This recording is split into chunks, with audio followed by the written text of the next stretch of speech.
Welcome to All About Money on HKIBC. I'm Chloe Feng. For nearly 3 years, it's been almost impossible for Hong Kong people to travel. But the situation improved dramatically with the scrapping of hotel quarantine. The travel trade, however, is not satisfied as an amber code still bars arrivals from places like restaurants for the first 3 days. So what else needs to be done to kickstart the battered tourism sector? Let's turn to Fanny Yeung, the Executive Director of the Travel Industry Council. Thank you so much for speaking with us, Ms. Yeung. Hello, good afternoon.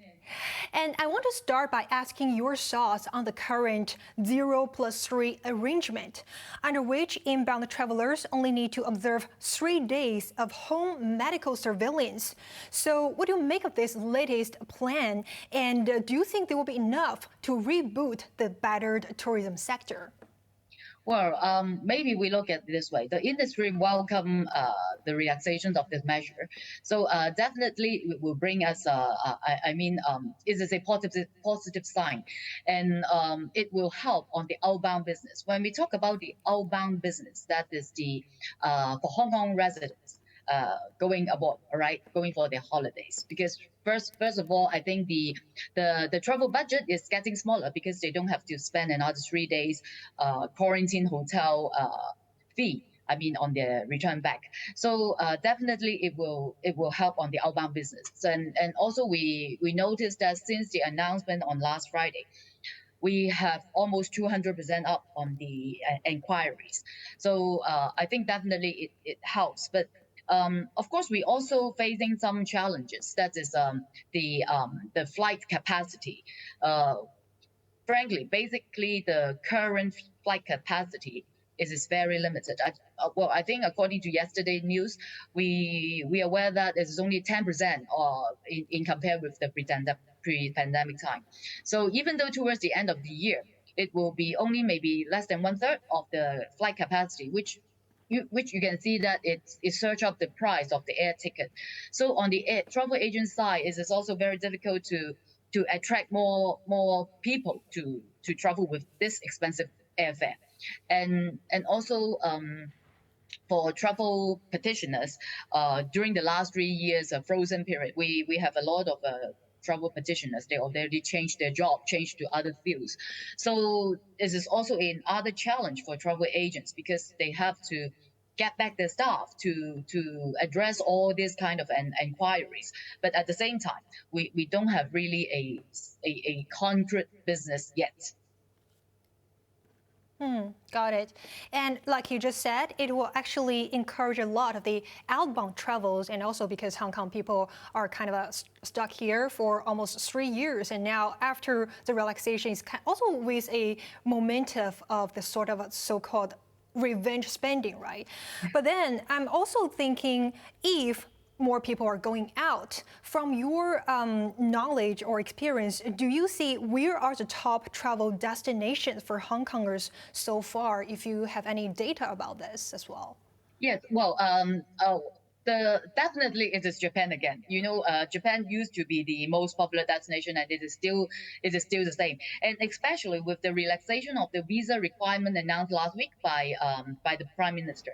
So definitely Japan is the top destination, and then it follows by Thailand, Singapore, and Korea.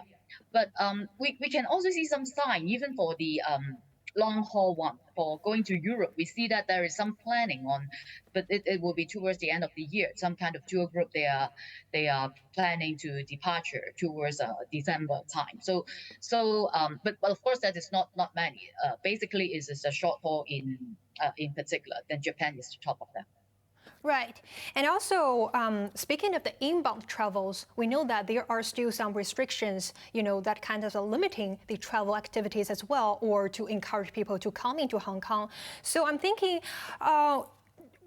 what do you think the authorities can do, to further give a stronger shot to encourage travelers to come to Hong Kong, although it's still kind of like limited with all of these limitations? Yes, of course. I mean, the most straightforward is that we make it a 0+0, so we don't have the kind of medical surveillance which they are restricted from enter into the restaurant, bars, theme park, or museum sort of thing. So, as a tourist, if they come here for leisure, I just don't think Hong Kong would be their destination if they are not allowed to visiting all these places. I mean, after all, it's just a tourist, right? So but on the other hand, we understand the government they need data. They need more data to support a further relaxation. So first of all, we hope that this process, I mean, the data collections process, won't take too long. So we are expecting around 3 to 4 weeks time. Then they will have a further relaxation after the collections of data. And on the other hand, during this interim, maybe we can. I mean, the government can also explore further. I mean, the kind of restrictions under the Amber Code. Uh, well, for the 0+3, I think if you going to attract inbound visitors, it will be only limited to those. I mean, they are visiting friends and relatives in Hong Kong because anyway they are planning to do so. So I mean for those sector is still okay. But even though for business travel, if they come here to Hong Kong, they cannot go into the restaurant. They cannot I mean meeting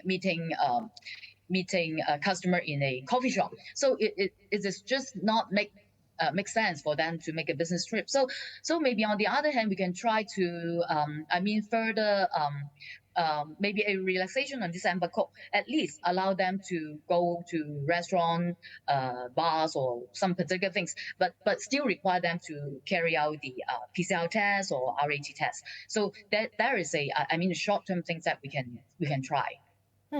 And very quick, are you confident that we can move on to the 0+0 regime by the end of this year? Well, actually, we are expecting earlier than that. We are expecting around a month from now. So we are looking for before by early November. So that is the time frame we are looking at. Because right now, the vaccination rate is rather high in Hong Kong. So what we think we should look at is well the severe cases or the death cases, and if this will impose a stress to our medical system or not. If that is something manageable, I think we need to open ASAP. Yeah. And before that happens, which sector are you concerned about the most at present?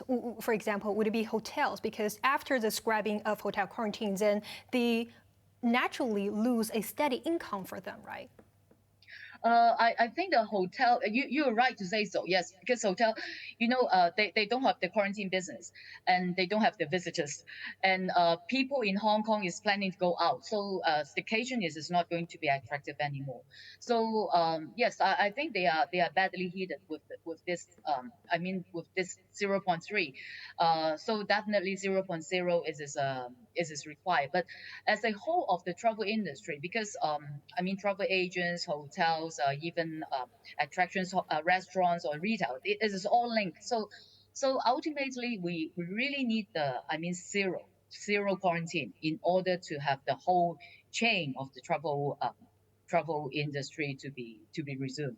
And I guess beside that, we probably also need a very clear roadmap because earlier in our program, George Liang from the Hong Kong General Chamber of Commerce, he already called for the government to provide a very clear roadmap for all of this industry and also for the hospitality sectors. They also need a clear roadmap so that they can get better prepared for, any possible increase in demand.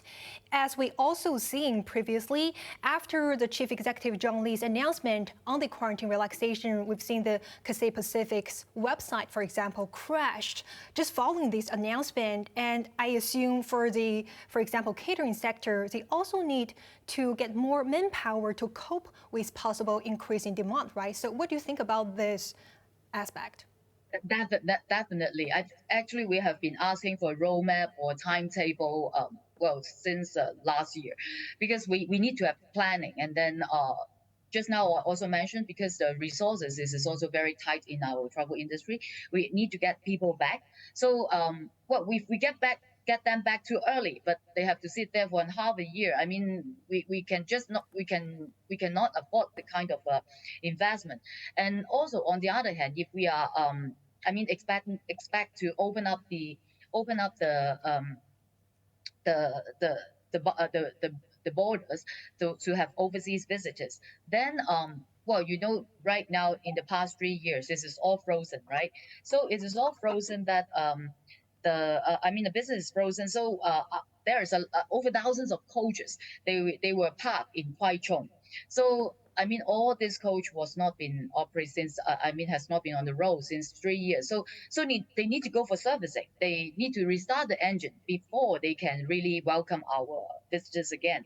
So there's a lot of things that we need to plan, and also promotion and marketing as well. So all these things we need to have a roadmap in order to carry out all these preparations in a effective way.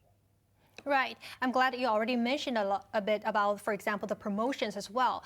And also, I'm thinking, how would you rate the city's current status in terms of its readiness in welcoming other visitors into Hong Kong as well? And what else do you think must be prioritized before we have more open up measures so that we can, all get better prepared? Well, for the tourism industry, for to have a full recovery, is really a long journey, I should say. So what we think is that we also need the government support, I mean, if, including financially, because I just take an example. Travel industry has been seriously sick for years. So how can you expect a person with such weak kind of condition to start walk and run again once you start to feed them the meals, right? So I think what we need the government support is to as what I have mentioned, because I mean the travel industry still need to have a lot of investment into the business in order to restart the things. And after after all these past 3 years, we have zero business. Financially, a lot of our travel agents, our travel industry people, they are facing a lot of problems. So we really hope that the government can help on this aspect. And also on the other hand is the to have I mean we need to have a roadmap so we can have the priority on what market we can target first. That is including the airline capacity increase on which sector first. So all these things it is needed before we can start. Frankly, I don't think at this moment, even though we open the border, the travel industry is ready. So that's why we need a roadmap. Thank you very much for your thoughts, Ms. Yeung. We will take a short break for now. Coming up next, we'll have more discussions on how to revive the city's tourism industry. So do stay tuned.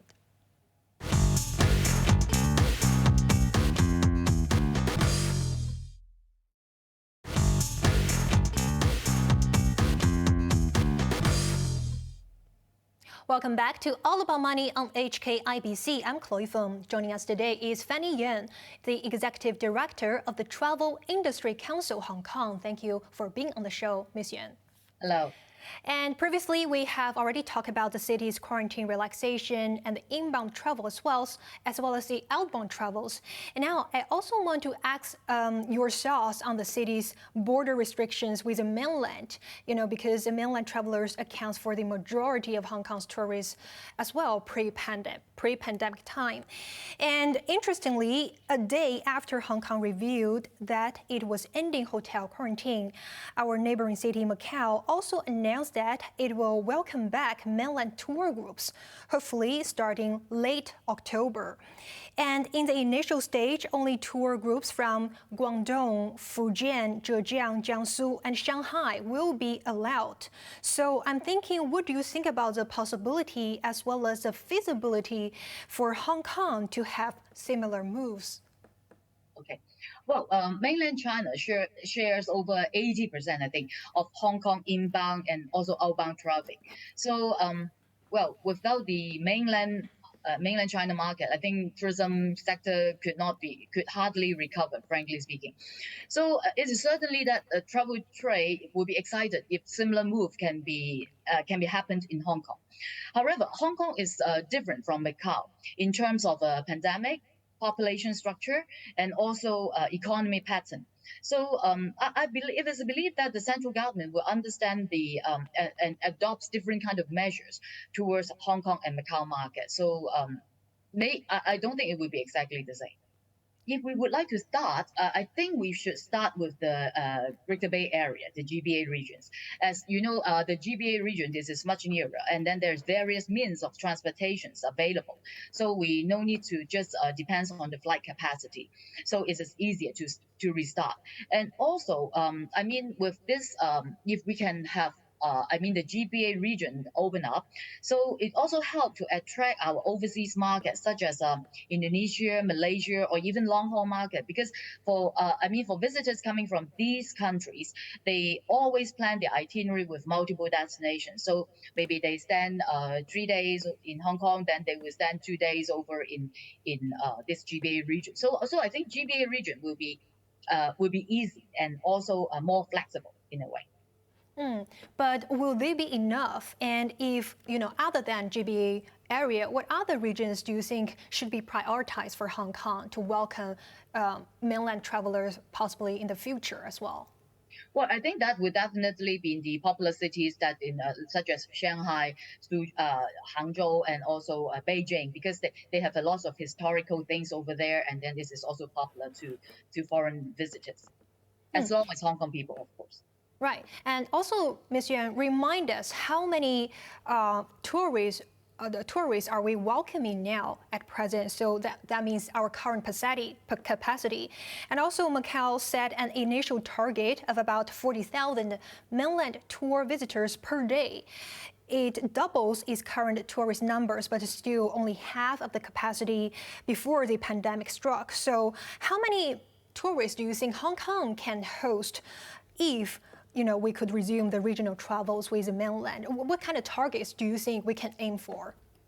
Well, I think right now, based on the last month figures, we have around 10,000 visitors into Hong Kong. But of course, the portion of China, we don't have the exact number. But definitely, if China, just talking about the GBA region, I should say it will be 10 times of the current. So it will be definitely much more than what Macau is expecting, 40,000. Right, okay. And your counsel earlier also suggested that the government should resume the cruise trips so that Hong Kong will not gradually lose its spot as an international cruise hub. So do you think the cruise trips were somehow neglected over the past months because we're very focusing on the anti-epidemic? Yes, well, because right now, under the current situation, every business opportunity is critical for our travel industry people to during this difficult time. So, well, we noticed that the Royal Caribbean Cruise already planned their itinerary in until year 2024 with their mother port in Singapore, which it means that it won't. I mean, before this time, they won't plan to take Hong Kong back as a mother port. So for a cruise line to prepare for their itinerary, it takes at least 6 months time for them to plan and prepare for the new itinerary. So as I said, out of sight, out of mind. So it is no surprise that Singapore surpasses Hong Kong, and it is going to be very difficult to attract them back to Hong Kong. So what we think is that we really need to. I mean, the government we have been writing to the government as well to really relax the kind of suspension policy for the cruise line, which is very harsh for them to really operate here in Hong Kong. A cruise ship, you just like a hotel, all right, a hotel on the sea, all right. So, but when you come into the hotel, you need to for the cruise line actually they already has a lot of checking, the PCR test, whatever things. But once you have I mean, based on what our last experience, once you have one positive cases, they need to stop operates for 21 days. So this is just something not feasible on too stringent kind of measures for the operator. So I think all these things need to be reviewed and need to be relaxed I mean in a quite bigger scale. So and right now, and also because the situations the pandemic situation is also different, and what we have mentioned, the vaccination rate and also the cases, the severe cases and the death cases is all different. So that is something we need to really to review. Otherwise, I mean, we cannot move on the cruise line, and after a few years time, I mean, if they are doing good on the other countries, why have they have to go back? So the competitiveness of Hong Kong will be being affected. I mean, deeply. Right. And also, I'm thinking about the iconic Star Ferry, it also have been reporting that is losing business as well. So we have a lot of works to do in order to reboot all of our cultural brands as well. And also, did your council present any suggestions for the chief executive ahead of the policy address scheduled on October the 19th? I mean, if you get an opportunity to speak with Mr. Zhang Li, what kind of suggestion would you provide for him ahead of the policy address? So to reboot the tourism industry. Sure. Well, actually, we already wrote to the CE around a couple of weeks ago, and then give us our recommendations and our suggestions regarding the upcoming PA policy address. So, I mean, a few points is besides we asked them, of course, 0.0, and then after that we also talk about I mean the infrastructure of Hong Kong. Frankly speaking, in the past few years we have a lot we have quite some I mean new infrastructure such as the M Plus and also the Palace Museum and then also the third runway. And but on the other hand, we would like the government to address something on the policy addresses. Including the how to make Hong Kong as a friendly city. So every tourist here they will be welcome in a very friendly way, and also the cleanliness and also the cleanliness of different facility and also the servicing and the service. For example, the service of the taxi and all these things we have been putting into our letter that we share with the CE. And also, do you have any suggestions on what kind of innovative tourism projects that we can launch to also give a hand for rebooting the local tourism industry as well? For example, I know your council has the initiatives like the Green Lifestyle Local Tour Incentive Scheme, right? So would that be one of the ways that we can also look at? Yes, green definitely yes, because Hong Kong is a very good. A lot of a good green nature. But other than that, actually, we also we have been conducting cultural training class for our tourist guide and tourist escort. So it is also preparing to welcome the visitors after the pandemic. So after the pandemic, the tourism should have the Hong Kong tourism. We want to provide a kind of high quality kind of tour product, which is not only shop and buy. All right. So what we are looking for is a kind of cultural kind of a tourism product, and also the heritage kind of product, which Hong Kong has a lot of gems. Hidden gems here. So this is something that we will also working together with the government to have some incentive scheme to motivate the travel agency to operate more on the cultural and also heritage, the kind of tourism product which is more meaningful to the visitors, and that they will have a very good impressions about Hong Kong varieties. After all, we are a very metropolitan, and then on the other hand, we are also historically very full of his histories city. So it is a lot of you can see in Hong Kong. Right, and also I'm thinking about the large-scale events, right? So to regain our status as well. And looking ahead, what is the outlook for the travel industry in Hong Kong from your point of view? And if the city could resume the quarantine-free travels as soon as we can, how long would it take for the travel industry to rebound to the pre-pandemic level?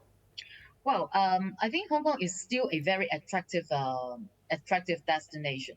We have the East meets West culture, we have the green nature, and then we have high-rise building on the other hand. So it's very attractive, and then we have the new peak tram. All these new experiences. This is the infrastructure here. We are here. So what we are looking at that how the government policy can. The relaxations can move forwards, and also the kind of other measures that they can help tourism. And I expect, just now I also mentioned, tourism sector to recover, it is a long journey. We expect at least 6 to 12 months time in order for us to rebound. It is provided the other kind of other kind of uh, um, for example, the flight capacity kind of things that it can match together, then it will be around 6 to 12 months time for us to rebound back. Right, got it. Thank you very much for your thoughts today, Fanny. That's Fanny Yeung, the Executive Director of the Travel Industry Council of Hong Kong. Thank you for watching All About Money. We'll be back on HKIBC next Sunday night. So until the next time, please take care.